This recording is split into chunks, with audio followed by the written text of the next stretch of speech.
हाँ जी बेटा जी, तो आरटीपी को और आगे बढ़ाते हैं। नेक्स्ट क्वेश्चन देखते हैं अब। नेक्स्ट क्वेश्चन जो है वो joint product and by product के चैप्टर से। इस पे स्पेसिफिकली कुछ बच्चों के डाउट्स भी आ रहे हैं, तो इसको बहुत ध्यान से समझें। क्वेश्चन को अगर आप रीड ठीक तरीके से करते हैं तो उसका सोल्यूशन आप खुद भी बना सकते हैं बिना देखे। आइए भी स्टार्ट करें जरा। JP limited usage a joint production process that produces three product at A split of point. तीन प्रोडक्ट स्प्लिट ऑफ पॉइंट पे मर्ज होते हैं, और जो आपकी जॉइंट प्रोडक्शन कॉस्ट है वो है जी 33,60,000, 33,60,000। मतलब कि ये आपकी जेसी दी हुई है जी इसके अंदर। ठीक है, इसी को ऑब्वियस है कि हमें इन तीन प्रोडक्ट्स में बांटना होगा। देखते हैं कैसे होता है, क्या स्टोरी है। इन्फॉर्मेशन आपके सामने, प्रोडक्ट ए बी और सी कितने कितने यूनिट बने आपके सामने। स्प्लिट ऑफ पॉइंट पे इसे सेल करने की ऑप्शन दिखाई दे रही है, 200 में सेल हो सकता है। फर्दर प्रोसेसिंग के बाद का भी सेलिंग प्राइस इसके अंदर दिया हुआ है। फर्दर प्रोसेसिंग के बाद का भी सेलिंग प्राइस इसमें दिया हुआ है। इसका मतलब आप प्रोडक्ट ए को, दो ऑप्शंस है आपके पास, या तो स्प्लिट ऑफ पे बेच दोगे या फर्दर प्रोसेस करके बेचोगे। अब थोड़ा सा इसमें ये देखें कि जो इसमें डाउट आ रहा है लोगों को वो यहीं से है। क्योंकि नॉर्मली हम यही देखते हैं कि चलो जी क्वेश्चन फर्दर प्रोसेसिंग करके बेच देता होगा, या हमारे से पूछे कि भाई इवेल्युएशन करो फर्दर प्रोसेसिंग की। पर आपको यहाँ ये देखना है कि 200 रुपीज़ पर यूनिट पे प्रोडक्ट स्प्लिट ऑफ पॉइंट पे बिक रहा है, फर्दर प्रोसेस करके 300। तो जिसे हम कहते थे ना इंक्रीज इन सेल्स, वो तो भाई इतना ही है, 300 माइनस 200, 100 रुपये एक्स्ट्रा आ जाएंगे आपके पास। ठीक है सर, 100 रुपये एक्स्ट्रा आ गए, मान के बात। 3,000 यूनिट है, 3,000 यूनिट इंटू 100 कर लो तो ये 3 लाख रुपया हो गया। पर ऐसा करने के लिए, मतलब जो चीज़ 200 की बिक रही है उसको 300 पे बेचने के लिए फर्दर प्रोसेसिंग कॉस्ट भी इनकर हो रही है। सर वो फर्दर प्रोसेसिंग कॉस्ट कौन सी होती है? सर वो पहले जो देखी थी वो तो ज्वाइंट कॉस्ट थी। फर्दर प्रोसेसिंग कॉस्ट तो यही है, cost to process after split off. मतलब ज्वाइंट प्रोसेस के बाद जो खर्चा होना वो 6 लाख है। तो अब बेटा थोड़ी कॉमन सेंस लगाओ, 3 लाख रुपए एक्स्ट्रा कमाने हैं, उसके लिए 6 लाख रुपए एक्स्ट्रा लगाने हैं, तो फर्दर प्रोसेसिंग तो यहाँ रिकमेंडेड ही नहीं है, क्योंकि उससे होगा लॉस। ये मेन है, ये इसमें पहले डिसाइड करना पड़ेगा तो ये क्वेश्चन चलेगा। अब सुनते जाओ। उसके बाद ये आगे कहानी आती है प्रोडक्ट बी की। इसमें एक ही ऑप्शन है, यहीं बिकेगा ये, फर्दर प्रोसेसिंग होएगी होएगी उसके बाद ही सेलेबल है। ऐसी प्रोडक्ट सी में भी ऐसा ही दिखाई दे रहा है कि भाई उसे फर्दर प्रोसेसिंग के बाद ही बेचा जा सकता है। अदर इन्फॉर्मेशन आपके सामने।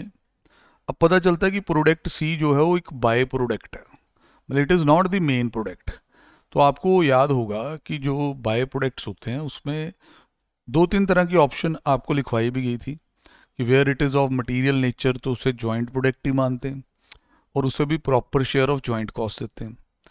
फिर जहाँ वो इमटेरियल हो तो उसको स्क्रैप की तरह वैल्यू करके मशीनेस इनकम में भी ले सकते हैं, या उसकी जो स्क्रैप वैल्यू है उसे जॉइंट कॉस्ट में से माइनस भी कर सकते हैं, मतलब जो उसकी सेल वैल्यू है। अब इस क्वेश्चन के अंदर क्या करना है बाय प्रोडक्ट का, वो सिंपल सी इंग्लिश में लिख के दिया है, उसको भी समझना जरूरी है, नहीं तो गलत जॉइंट कॉस्ट आप बांटते रह जाएंगे। Product C is a by product, ठीक है sir. Company accounts for the by product at NRV value as a reduction from joint cost. बहुत ही क्लियर शब्दों में उन्होंने बता दिया कि बाय प्रोडक्ट की NRV निकाल के उसे वैल्यू कर लिया जाता है, और जो उसकी वैल्यू आती है उतनी वैल्यू को हम जॉइंट कॉस्ट में से रिड्यूस कर देते हैं। दोबारा पढ़ें। Product C is a by product, company accounts for the by product at NRV net realisable value as a reduction from joint cost. मतलब सर देखो, ये थी joint cost of A B and C. ये कितनी थी sir ये joint cost? Sir ये यहाँ से देख लेते हैं, बैक करते हैं थोड़ा सा। 33,60,000।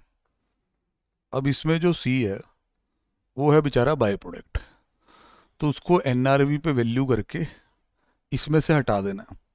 मतलब कि ज्वाइंट कॉस्ट में से उसका हिस्सा यही समझे बस, जो दी NRV है। फिर जो बचेगी ज्वाइंट कॉस्ट वो किसकी बचेगी? सर A एंड B की। तो मैं आपको यहाँ NRV ऑफ C भी दिखा देता हूँ, वैल्यू करते करते। NRV ऑफ C की सेल वैल्यू, यहाँ हमने लिखा सेल वैल्यू ऑफ C। ले जी बेटा जी कितनी है? सर ये देखिए, 100 रुपये पर यूनिट सेलिंग प्राइस है, फर्दर प्रोसेसिंग के बाद 9,000 यूनिट आपने, तो 9,000 यूनिट इंटू 100 रुपये, ये सर 9 लाख रुपए आ गया सेल वैल्यू ऑफ सी। अब इसमें यहाँ तक 9 लाख पहुँचाने में क्या खर्चा है, एफपीसी फर्दर प्रोसेसिंग कॉस्ट, देखो जी कितनी है further processing cost, sir 6 lakh रुपए। तो इससे सीधे सीधे एनआरवी आ गई आपकी 3 लाख रुपए। ये है बेटा एनआरवी ऑफ सी, ध्यान दें ये है एनआरवी ऑफ सी। अब अगर इस पे डाउट आ जाए कि भाई कैसे, मतलब कि इसका क्या करें, अब तो क्वेश्चन पढ़ ले यार। बाय प्रोडक्ट सी को एनआरवी पे वैल्यू करना है, फिर उसे ज्वाइंट कॉस्ट में से रिड्यूस कर देना है। तो पिछले पेज पे ये जो ज्वाइंट कॉस्ट है इसमें हमने एनआरवी ऑफ सी माइनस कर दिया। फाइनल प्रोडक्ट वैल्यू 9 लाख है, 6 लाख तो एक तरह से क्या है उसकी फर्दर प्रोसेसिंग कॉस्ट। तो हम एक एस्टिमेटेड सी ज्वाइंट कॉस्ट निकाल रहे हैं, ऑब्वियस है अंदर प्रॉफिट भी होगा, पर हम एनआरवी अप्रोच लगा रहे हैं in order to find out the share of joint cost of by product. तो 3 लाख रुपए बाय प्रोडक्ट की ज्वाइंट कॉस्ट मानी जाएगी। तो अब ये जो ज्वाइंट कॉस्ट बची, ये ज्वाइंट कॉस्ट बची सिर्फ ए एंड बी की, ये आ गई जी 30,60,000 रुपये। ठीक, एक तो ये चीज़ है। अब सर इसको कैसे बांटना है, क्योंकि इसमें हमें अल्टीमेटली ए एंड बी की ज्वाइंट कॉस्ट भी तो डिसइंटीग्रेट करनी पड़ेगी, कंबाइंड पड़ी है। तभी मैंने लास्ट वीडियो में कह दिया था कि इसको अलग से ही करेंगे ताकि आप पूरा अटेंशन जिनको इस पे चाहिए वो दें। यहाँ तक समझ आ गया सारा? बिल्कुल सर, यहाँ तक तो आ गया। अब सर इसको कैसे बांटना है, सर आगे लिख के आता है further product B and C must be process further before they can be sold. Sir ये हमने मान लिया, जिस तरह की इन्फॉर्मेशन आपने लिखी हुई है उससे साफ दिख रहा है कि बी और सी की फर्दर प्रोसेसिंग के बाद ही वैल्यू है। अब आप ये बता दीजिए सर बांटना कैसे, सर वो मैं कैसे बताऊंगा, ये तो ये बताएगा। Find out the joint cost allocated to product A in the month of July if joint cost allocation is based on NRV. कहता आप joint cost allocated to product A बता दो, मतलब प्रोडक्ट ए के हिस्से में ज्वाइंट कॉस्ट कितनी आएगी अगर ज्वाइंट कॉस्ट की एलोकेशन एनआरवी के बेस पे होती है। तो सर ये ए और बी की ज्वाइंट कॉस्ट है, ये ए और बी में बांटी जानी है। मेथड बता दिया गया एनआरवी, मतलब कि अगर हम एनआरवी ऑफ ए और एनआरवी ऑफ बी निकाल लें फिर उस रेशो में हम इसे बांट देंगे तो काम खत्म हो जाएगा। यहीं ये काम गलत होएगा, मैं आपको गारंटी कर सकता हूँ। क्योंकि जब कोई बंदा इसमें एनआरवी निकालेगा, जो ज़्यादा ध्यान से या दिमाग से नहीं काम करता, वो बंदा क्या करेगा, वो उठाएगा फाइनल सेल वैल्यूज़, ये वाली ये वाली, फिर उसमें से फर्दर प्रोसेसिंग कॉस्ट माइनस कर देगा, उसके अकॉर्डिंग ये एनआरवी आ जाएगी। ये गलत वाली एनआरवी मैं आपको दिखाता हूँ कि कैसे आप करोगे। पहले लिख रहा हूँ रॉन्ग एनआरवी। ये आप देखोगे प्रोडक्ट ए और बी में गेम बची है। अब यहाँ पे आपके पास यूनिट्स आएंगे, यूनिट्स भाई साहब बताएं कितने, 3,000 6,000। मतलब कि इसके दिमाग में ये बात नहीं आ रही कि मैं पहले चेक करूं कि फर्दर प्रोसेसिंग करनी है कि नहीं। इसके दिमाग में ये चल रहा है कि यार एनआरवी का मतलब ये है selling price minus cost necessary equal to complete the sale. तो ये उस एंगल से चल रहा है, तो ये बंदे को रोकना मुश्किल है इस वक्त। तो यहाँ पे सेलिंग प्राइस लेगा 300 और 350 का। सेलिंग प्राइस मैं आपके सामने रख देता हूँ 300 350, इससे सेल वैल्यू निकाल लेगा। सेल वैल्यू आ जाएगी आपकी 9 लाख, 6,000 यूनिट पे 350 के हिसाब से 21 लाख। इसमें से एफपीसी माइनस कर देगा। एफपीसी मतलब फर्दर प्रोसेसिंग कॉस्ट। सर ये 6 लाख और 6 लाख ही दे रखी है। अब इसके अकॉर्डिंग ये एनआरवीज आ गई, इसकी 3 लाख एनआरवी आई, इसकी 15 लाख आई। ये इस रेशो में ज्वाइंट कॉस्ट को बांट देगा। ये जो ज्वाइंट कॉस्ट बची हुई है इसके अकॉर्डिंग एनआरवी ऑफ ए और एनआरवी ऑफ बी आ गई। सर पहले आप ये थोड़ा देख लेते कि क्या इसमें ए को हमें फर्दर प्रोसेस करना भी चाहिए कि नहीं। ये कहानी इंस्टीट्यूट ने डाल दी है इसमें, जिस वजह से बच्चे इसमें थोड़े परेशान हो रहे हैं। क्योंकि मैंने आपको थोड़ी देर पहले ही जब ये स्टार्ट हुआ है ये दिखा दिया था कि product A will not be processed further. Product ए की फर्दर प्रोसेसिंग करने में कोई भी सेंस नहीं है। और ऐसा इसमें कोई क्वेश्चन के अंदर कोई कहानी नहीं है कि भाई वो करते ही हैं इसको। उन्होंने तो लिखा हो कि हम बी और सी को करते हैं। तो अगर हम इस हिंट को समझें कि ए पे आप डिसाइड करो कि फर्दर प्रोसेसिंग होती होगी या नहीं होती होगी। वंस यू से कि आपने ये वैल्यूएशन कर ली ये वाली, और इसके बाद आपने कहा कि ए की फर्दर प्रोसेसिंग नहीं होती, तो फिर ए की एनआरवी ये कैसे बन गई? ये भी तो सोचने वाली बात है। फिर ए तो इसका मतलब पॉइंट ऑफ सेपरेशन पे ही बिक जाएगा।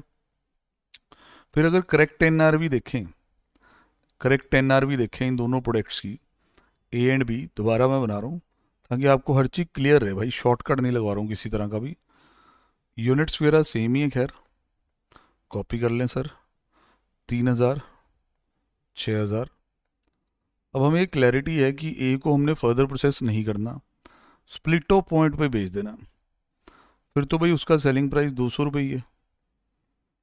बी को फर्दर प्रोसेस करना 350, इससे आएगी जी सेल वैल्यू 6 लाख रुपए। ये सेल वैल्यू आपकी वैसे की वैसे 21 लाख रुपए। इसमें कोई सेपरेबल कॉस्ट है नहीं है, तो यहाँ जो एफपीसी वगैरह है निल है, क्योंकि फर्दर प्रोसेस हुआ ही नहीं। वहाँ है 6 लाख। अब इसकी एनआरवी ज्वाइंट कॉस्ट के वक्त 6 लाख ही बनती है, और इसकी एनआरवी कितनी आ रही है? 15 लाख। पीछे चेक करें तो ये 3 लाख रह गया था। यहाँ डाउट आ रहे हैं बच्चों को, यहाँ फंस रहे हैं। बोलो समझ रहे हो? तो भाई ये अब इस रेशो में फाइनल आंसर भी देख लेते हैं। ज्वाइंट कॉस्ट को एलोकेट करना, joint cost between A and B इस रेशो में एलोकेट होनी है।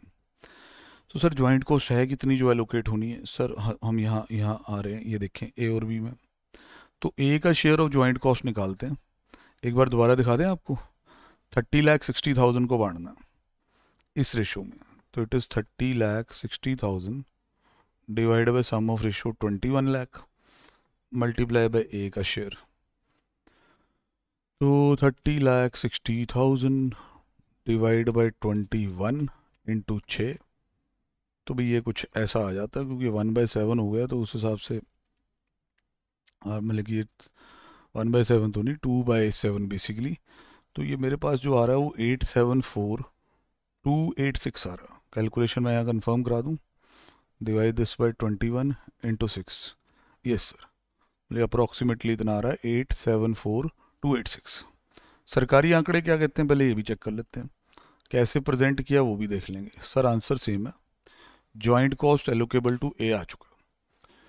उसके अंदर भी यही बातें हैं सर, थोड़ा सा है पॉइंट, क्योंकि जिस तरह इस चैप्टर के अगर काफ़ी क्वेश्चन आप करें तो उसके अंदर कई बार पहले पार्ट में 4 मेथड लगाने के लिए कह देते हैं। Physical weight, sale value at split, estimated NRV, final sale value. तो वो जब वहाँ एस्टिमेटेड एनआरवी लगता है तो हम ये थोड़ा ना पूछते हैं कि फर्दर प्रोसेस होगा या नहीं होगा, बस फिर तो हम फाइनल सेल वैल्यू चक देते हैं। इसमें मेन पॉइंट ही यही है बेटा, ये वाला, क्योंकि इसमें क्वेश्चन आपके सामने डाटा रख रहा है और ये चाहता है कि आप पहले कॉस्ट बांटने से पहले ये डिसाइड कर लें कि whether it is to be further processed और not. Once it is clear कि it is not to be further processed, तो एनआरवीज इस तरीके से निकलेंगी इस शीट पे, जो ये रॉन्ग वाली ये आप बिल्कुल नहीं करके आएंगे, ये आप करके आएंगे। अब इंस्टीट्यूट ने भी थोड़ा इसको पैराग्राफ फॉर्म में बना दिया, थोड़ा ना ज़्यादा लिखने नुखने में टाइम ज़्यादा लगा दिया कि यहाँ थोड़ा स्टेटमेंट्स बनाते तो अच्छा था। वही सारी कहानियाँ बनाई हुई हैं कि इसको फर्दर प्रोसेस नहीं करना, बी को तो करना ही है तो उसकी एनआरवी होगी। सर एनआरवी ऐसे स्टेटमेंट्स में अच्छी लगती है रादर देन उसमें। तो ये है जी इसका ट्रिक, और कोई बड़ी लंबी चौड़ी बात नहीं है। एंड में समरी फेयर कर देता हूँ कि before allocating the joint cost between A and B, first check कि ए को आप फर्दर प्रोसेस करेंगे या नहीं करेंगे। जहाँ तक उसे लेके जाएंगे उसी से ਉਹਦੀ एनआरवी बननी है। अगर तो आप फर्दर प्रोसेस करने वाले हैं तो एनआरवी इस तरीके से आनी है, बट अगर फर्दर प्रोसेसिंग ऑप्शन वायबल नहीं है तो एनआरवी ये पड़ी है आपकी। तो दिस इज द क्वेश्चन जी, जो थोड़ी क्वेरीज आ रही थी, तो अब होपफुली ये रिजॉल्व हो गया होगा और अच्छे से इसे इसी तरीके से करके आए। डन।